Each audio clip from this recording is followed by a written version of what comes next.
Hi friends, welcome back to my channel Sindhu studies కి. రోజు ప్రశ్న వచ్చేసి ఒక దీర్ఘచతురస్రం యొక్క చుట్టుకొలత 76 సెంటీమీటర్లు, దీని పొడవు 26 సెంటీమీటర్లు అయిన వెడల్పు ఎంత? ఇప్పుడు దీర్ఘచతురస్రం యొక్క చుట్టుకొలత ఏముంటది? దీర్ఘచతురస్ర చుట్టుకొలత is equal to 2 × L + B. దీన్ని ఇచ్చిండు మనకి ఎంత?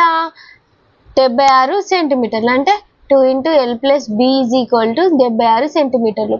అట్లనే మనకు పొడవు L కూడా 26 సెంటీమీటర్లు ఇచ్చిండు. మనం ఏం కనుక్కోవాలి? B ఈజ్ ఈక్వల్ టు ఎంత కనుక్కోవాలి. అప్పుడు 2 × L 26 + B is equal to 76.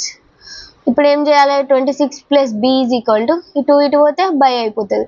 2 3 2 16. 26 + B is equal to 38. B is equal to 38 - 26. B is equal to ఏమైతే? 8 - 6 2, 3 - 2 1.